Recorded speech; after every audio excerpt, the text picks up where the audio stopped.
अस्सलाम वालेकुम दोस्तों, आज के इस वीडियो में हम लॉजिकल रीजनिंग क्वेश्चंस के पार्ट 2 में हम आज डिस्कस करेंगे अल्फ़ाबेटिकल सीरीज़ को। तो वीडियो हम स्टार्ट करते हैं।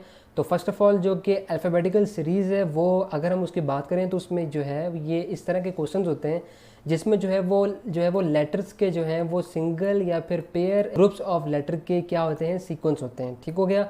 अब हम फर्स्ट ऑफ़ ऑल इसमें आपने करना क्या है, इसमें आपने करना ये है कि जो कि सीक्वेंस होता है ना, उससे आपने जो है वो एक जो कि स्पेसिफिक पैटर्न का जो कि आपको जो कि सीक्वेंस दिया जाता है उसके अकॉर्डिंग जो है वो आपने जो है वो लेटर की जो पोजीशन है उसको जो है वो आपने फाइंड आउट करनी है। ठीक है। तो जो कि आपने फर्स्ट ऑफ़ ऑल काम करना है कि जो लेटर्स की जो पैटर्न है वो, उसके बाद जो कि उस सीक्वेंस में जो कि मिसिंग टर्म है उसको फाइंड करना है। अब हम स्टार्ट करते हैं जो एग्जांपल 1 है। एग्जांपल 1 में हमारे पास जो है वो दो टर्म्स जो हैं वो हमने इस जो कि सीक्वेंस है इसमें हमने फाइंड करनी है, ACFG, और उसके बाद हमने जो है वो दो टर्म्स यहाँ पर जो है वो फाइंड करनी है। तो ऑप्शन दिए हुए हैं। ठीक है। अब हम अगर हम सोल्यूशन की बात करें तो सोल्यूशन इसका बहुत ही आसान है।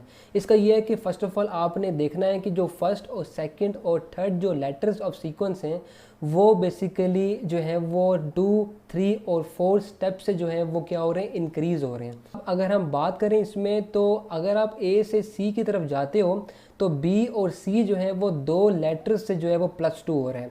और उसके बाद अगर हम जो है वो C और F की तरफ जाते हैं तो D, E और F मतलब कि जो है वो तीन जो है वो इसमें जो है वो ऐड हो रहा है। F के बाद जो है वो G, H, I और J जो मतलब कि +4 इसमें जो है वो इंक्रीज़ हो रहा है। नेक्स्ट अगर हम J से O की तरफ देखें तो +5 है, क्योंकि जो है वो J के बाद K, L, M, N, O तो जो है वो ये 5 बनते हैं। उसके बाद अगर हम बात करें तो अगर इसके बाद अगर हम 6 को ऐड करेंगे तो जो है वो U बनेगा। तो इसका मतलब कि J के बाद जो है वो O आएगा और उसके बाद जो है वो U आएगा। तो जो राइट ऑप्शन बनेगा इसका जो है वो चार्ली बनेगा, O और U बनेगा।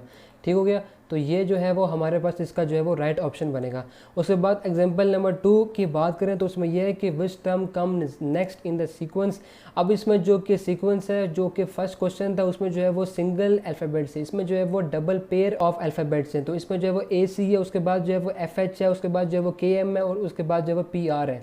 तो अगर हम देखें तो इसमें जो है वो इसमें ऑप्शंस हैं। इसमें देखें तो ईच पेयर में जो कि फर्स्ट और जो सेकंड लेटर है उसमें जो है वो 5 को हमने ऐड किया है।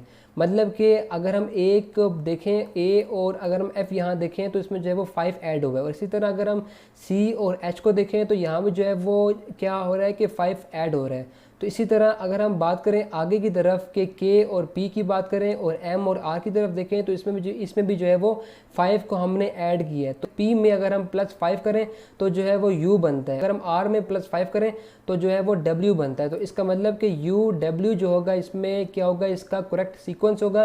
तो इसी वजह से जो राइट ऑप्शन बनेगा वो अल्फ़ा बनेगा जो कि UW होगा। उसके बाद क्वेश्चन नंबर 3 देखें तो एग्जांपल नंबर 3 ये है कि which term comes next in the sequence.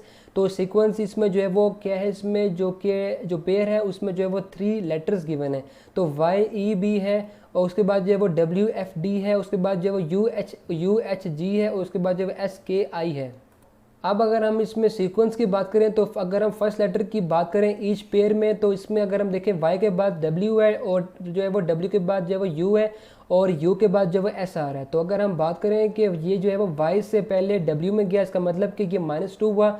उसके बाद जो है वो ये W से U जा रहा है तो इसमें -2 हो रहा है। मतलब सेम ही जो है वो नंबर से जो है वो ये डिक्रीज़ हो रहे हैं और जब ये जो है वो U से S जा रहे हैं तो ये जो है वो -2 हो रहे हैं। तो अगर हम देखें तो S को S में अगर हम -2 कर दें तो जो कि राइट बनेगा वो हमारे पास Q बनेगा। सेकेंड लेटर E है, E के बाद जो है वो F आ रहा है तो इसका मतलब इसमें +1 हो रहा है। उसके बाद जो है वो F के बाद H है तो इसका मतलब इसमें +2 है। उसके बाद जो है वो H के बाद K है तो इसका मतलब इसमें जो है वो +3 है। उसके बाद जो है वो K के बाद अगर हम देखें तो इसमें जो है वो +4 होगा। और अगर हम +4 करें K में तो जो है वो हमारे पास जो लेटर बनेगा वो हमारे पास O आएगा। ठीक है। तो Q और O हो गए। तो इसी सीक्वेंस में अगर हम चलेंगे तो जो है वो हम I में जो है वो 3 ऐड करेंगे तो जो है वो L बनेगा। तो इसका मतलब कि इसमें जो है वो Q, O और L बन रहा है। तो ये जो है वो हमारे पास जो है वो फर्स्ट इसका ऑप्शन है जो कि अल्फ़ा बनेगा। ठीक हो गया। अगर आपको ये वीडियो पसंद आई है तो इसको ज़रूर लाइक कीजिएगा और अपने दोस्तों के साथ भी शेयर करें और जो है वो मेरे चैनल को सब्सक्राइब कर दें और बेल आइकन को भी प्रेस कर दें ताकि हम अपनी नेक्स्ट वीडियो में मिल सकें। अल्लाह हाफिज़।